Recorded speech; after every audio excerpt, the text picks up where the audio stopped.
Hello, my name is Naji Husseini, and I am a teaching professor and the Associate Director of Undergraduate Studies in the Joint Department of Biomedical Engineering at both, as you can see from the pictures, NC State and UNC. In this talk, I'll describe a little about what biomedical engineering is, with a focus on the 5 research specializations of our faculty and ultimately our students when they graduate. After that, I'll discuss the curriculum, what to expect every year, and then I'll wrap up with a few other topics within our curriculum, including research opportunities, the design sequence where our students go after they graduate, and what it means to be a joint department. Broadly speaking, biomedical engineering is the application of any of the engineering disciplines to human health. Biomedical engineers are the most versatile engineer, since they are fluent in all of these areas of engineering and science. The connection to human health, though, is very important, since most of our students are going to do that after they graduate, and that's what we're preparing them for. A mechanical engineer, for example, could get involved with biomechanics after they graduate, but they could also maybe go into the automotive industry.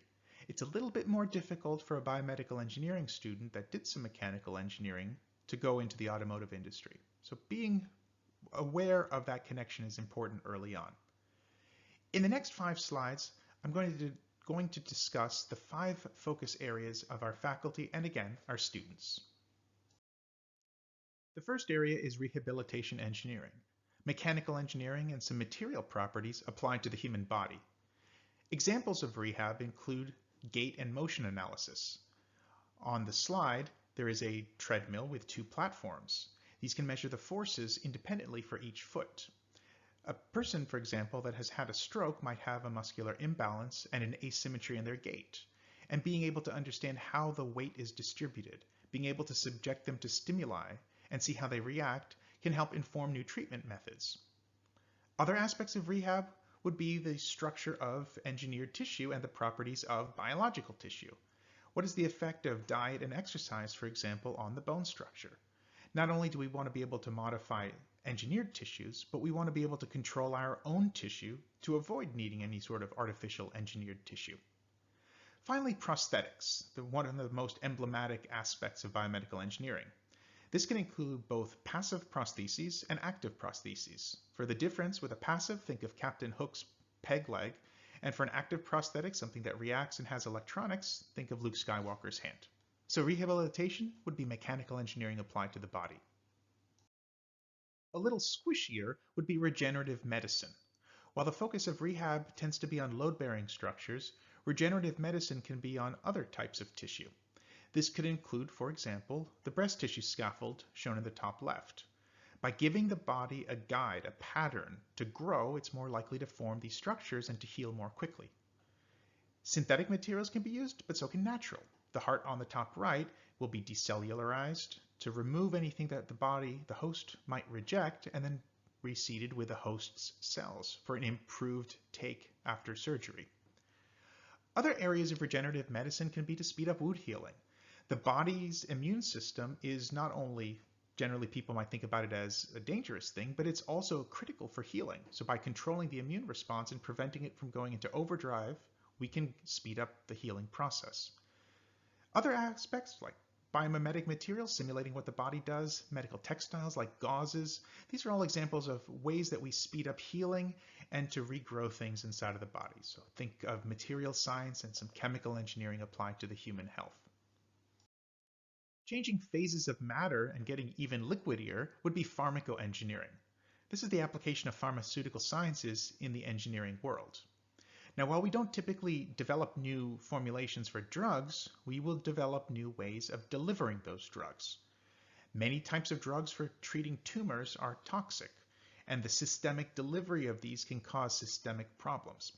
What biomedical engineers might develop would be a way of protecting, encapsulating, or passivating that drug until it gets to a target site. Then it can be triggered and released. That trigger could be radiation, it could be ultrasound, and then it releases its contents in a very localized area versus a systemic delivery. Microneedle arrays, as you can see in the top right, these can be ways of delivering drugs on the skin in more painless and controlled timing ways. Finally, immunomodulatory biomaterials are also a way of treating things. By controlling the immune system by having it react to something it might not otherwise react to. For example, a tumor, your body's own immune system can fight off things rather than having to deliver drugs. These are all examples of pharmacoengineering or biochemistry, chemical engineering applied to the human body. If you prefer electrons to chemicals, well then microdevices might be your area. Microdevices are electronic devices, so think electrical engineering applied to the body. A smartwatch would be an example of a medical microdevice, something that measures blood pressure, heart rate, blood oxygen saturation, and then it can be used for athletes training. It can be used to monitor for any sort of, say, cardiovascular events, and then potentially treat them or to trigger a response for medical professionals. Pacemakers would be another example of a microdevice. A glucose monitor, anything that's taking the various signals of the body and using biosensors to measure and then potentially treat. Another area of microdevices would be labs on a chip. So this would involve cell screening, where cells go through a small channel that's been micro or nanofabricated, and then it's subjected to various tests to assay what's wrong with those cells or what concentrations of certain chemicals there might be. So this would be electrical engineering as well as some nanofabrication skills applied to the body. Finally, we want to see things inside of the body and then use those same techniques to treat. That's biosignals and imaging, physics and electrical engineering applied to the body. Most of us are familiar with these imaging modalities. X-rays, MRIs, PET, CT, take 3 letters. There's probably an imaging technique based off of those. In addition to being able to just see things though, like where there might be vasculature or low bone density, these techniques can also be used to treat. Think ultrasound. Ultrasound can be used to see a fetus inside of the uterus, but ultrasound can also be used to kill cells by hyperthermia, adjusting the frequency and the power on the external ultrasound device.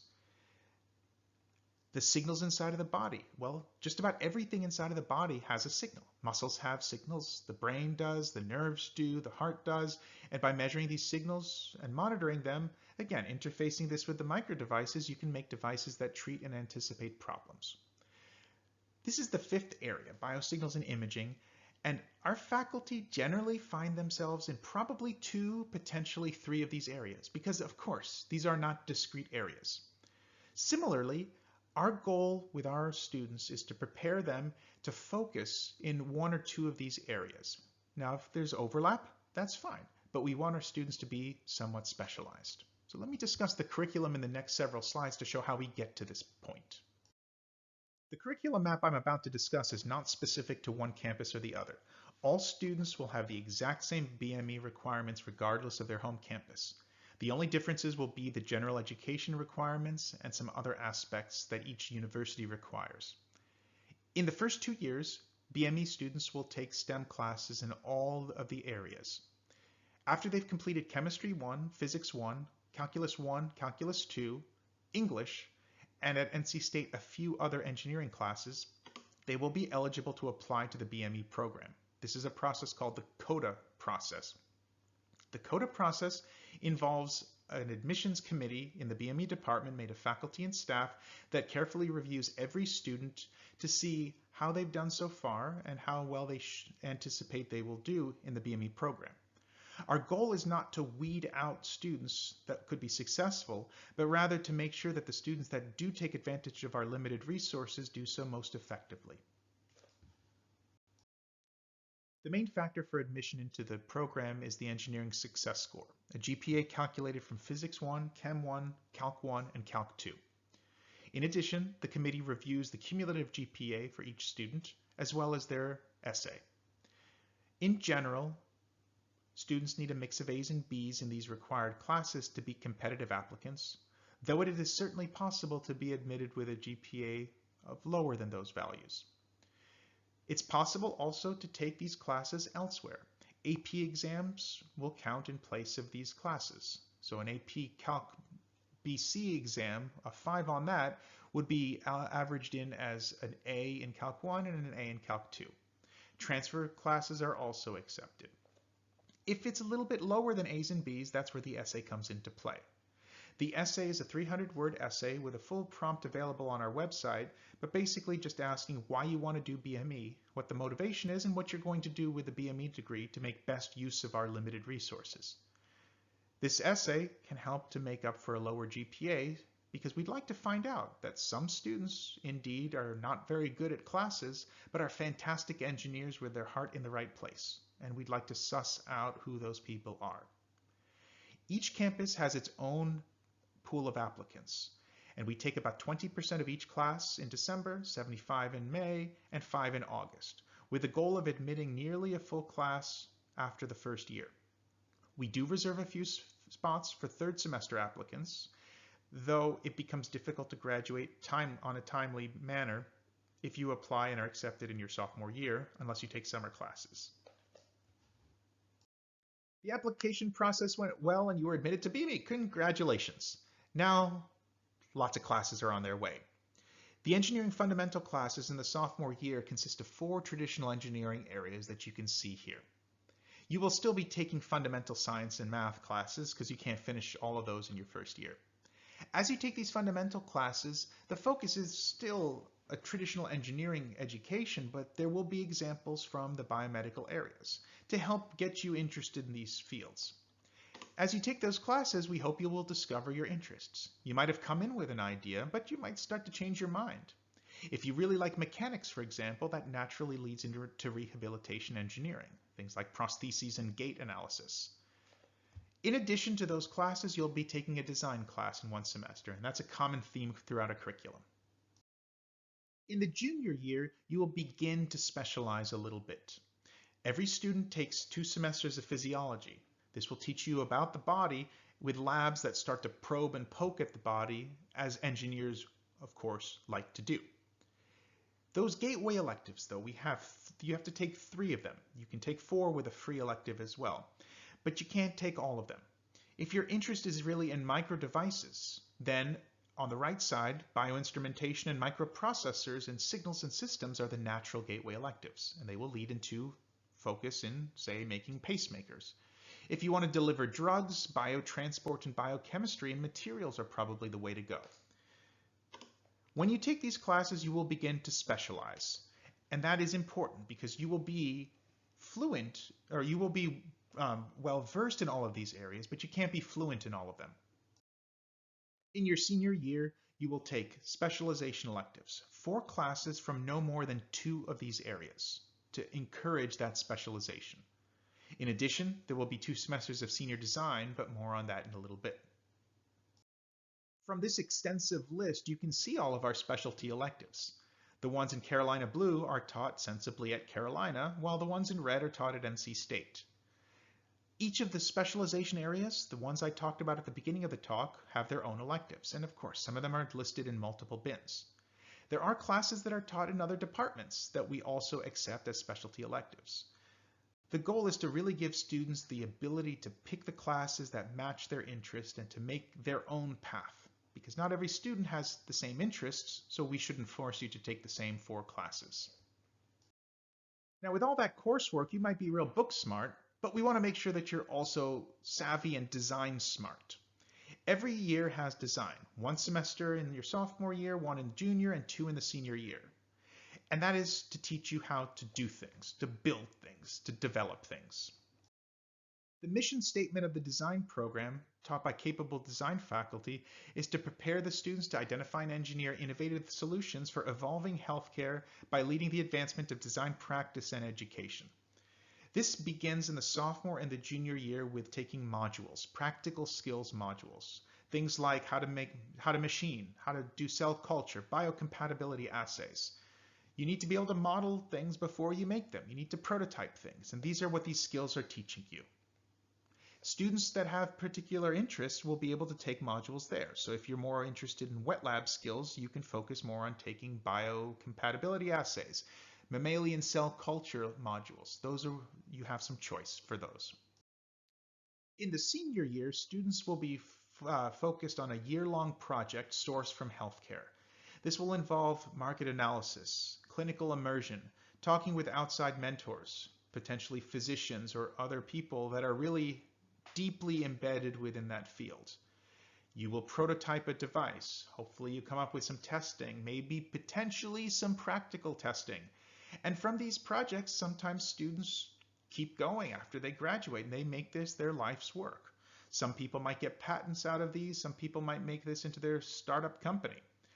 So this design sequence is very successful and leads students in understanding the whole life cycle of a process, from the clinical lab work in our intro labs to developing and testing things later on. At various points, I've made comments about the joint program, and if you look at the bottom gray strip on my slides, you'll see joint department, 2 campuses. So what does that all mean? Well, I told you that the BME curriculum is the same at both campuses, and you can graduate without having to set foot at that other campus. But you'd be missing some opportunities. We offer classes at either UNC or NC State. You don't have to go to the other campus to finish your degree, but each one has its own specialties. NC State has an engineering school, so there you can develop an idea from scratch. Take it to the first level of testing at the vet school. Then go to UNC, where they have a top-notch medical and dental school for some translational work and human studies.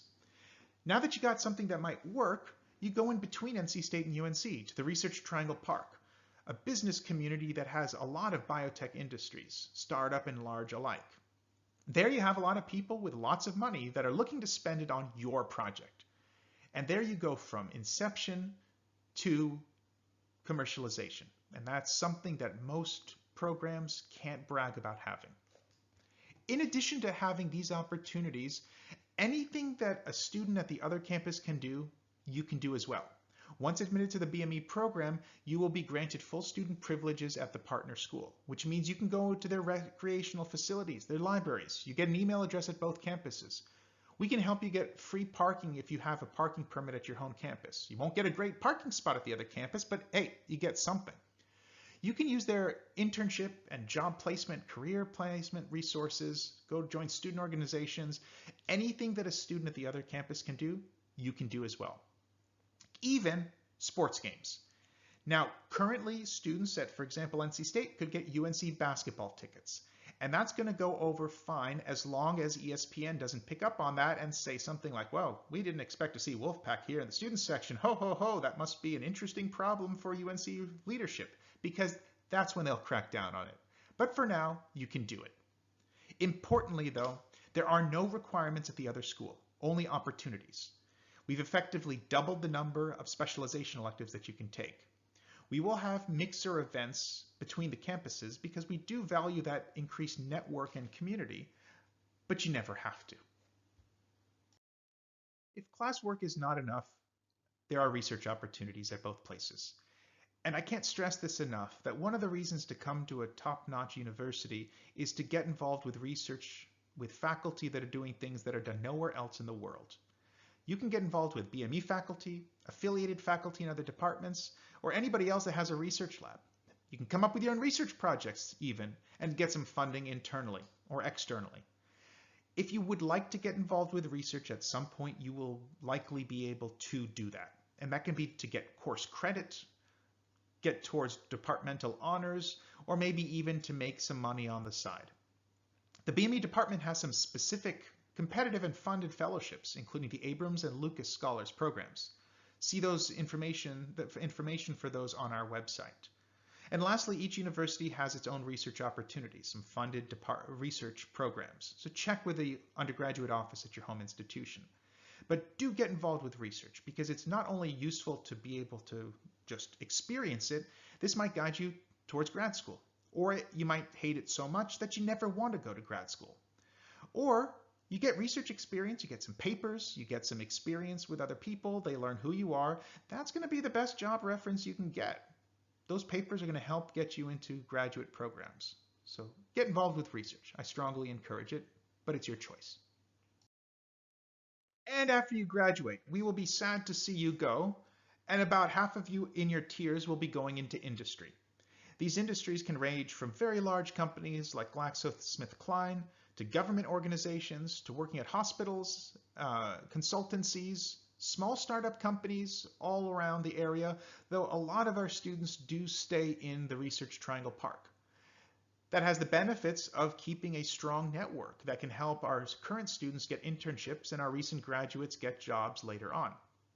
To even facilitate that further, we have two staff members who are focused on industry opportunities, and they act as our industry liaisons. They can help connect people to local businesses and some wider places, as well as to alert people of internships and to help prepare their resumes for these types of opportunities.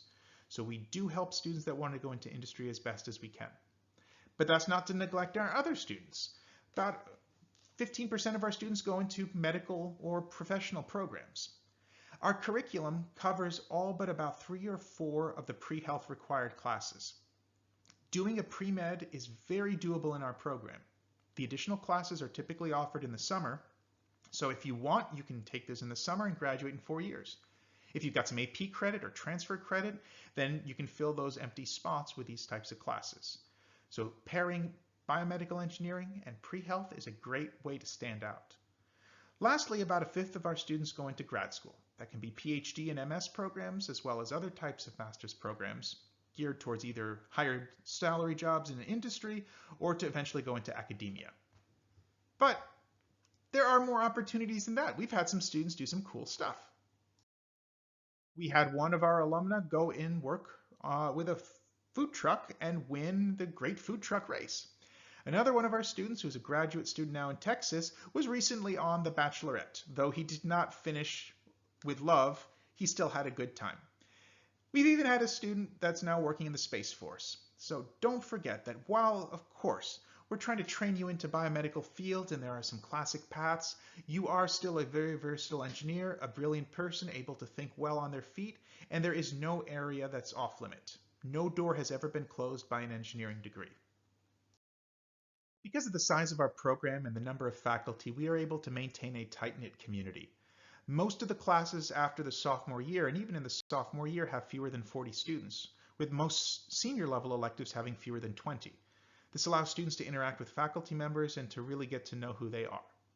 The design program, often they will have project reviews together. And if you notice, in the bottom left picture, even though it's dark outside, those students are still having fun, because what's more exciting than triple integrals at 3 in the morning? With our program being joint, we graduate together. We maintain contacts together. This doubles the networking opportunities as well. Our graduation is in neutral grounds in Durham, where we graduate and mix and match our colors to show that we are one program, though I think certain people still bleed red or blue. But let's not look on the inside. And that's an overview of the biomedical engineering program at NC State and UNC.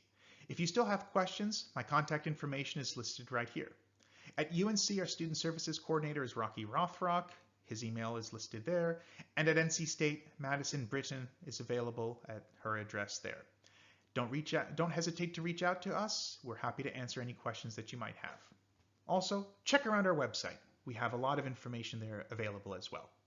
Thank you for your time.